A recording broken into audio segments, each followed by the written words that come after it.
Tonight, from the historic desk, let them eat brioche, a story of an ill-advised menu substitution.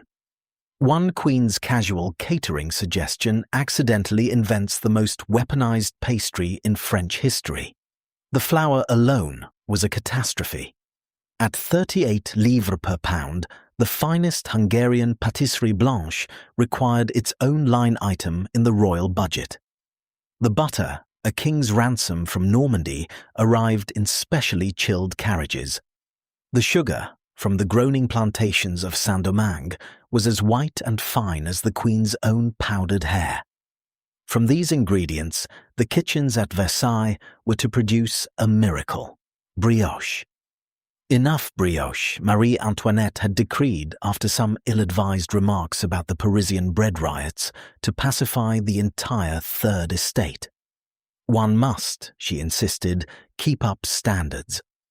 The initial shipment to Paris, a flotilla of gilt wagons containing 10,000 warm, fluffy rolls, was met not with gratitude, but with professional fury. The worshipful guild of master bakers, who for centuries had held the monopoly on all Parisian ovens, saw not a gift, but an existential threat. This was a declaration of war.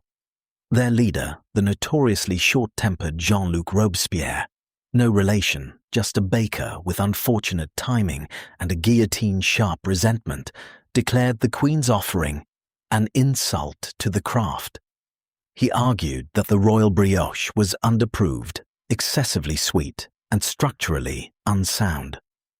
A formal complaint, citing 47 violations of guild bylaws, was nailed to the door of the Louvre.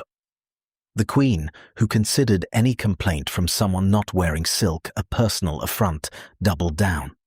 She ordered the royal kitchens to ramp up production, conscripting every available pâtissier, sous-chef, and terrified potboy into a vast brioche brigade. The effort required so much flour and butter that it created a national shortage of, ironically, actual bread. The price of a simple pain de mie skyrocketed.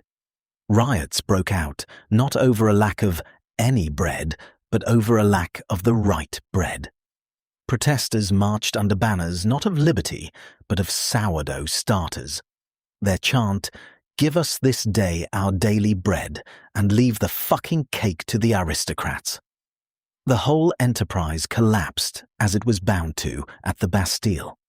The fortress, however, was not stormed for its political prisoners, but for its legendary grain stores and, more importantly, its massive, state-of-the-art bread ovens.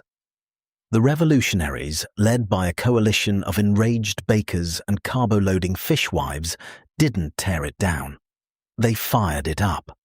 The Declaration of the Rights of Man and of the Citizen was swiftly amended with a series of non-negotiable codicils on crust integrity and the legal definition of a baguette. As for the Queen, her final words before the crowd were not about her regrets or her children, but a simple four-word tasting note on the executioner's blade.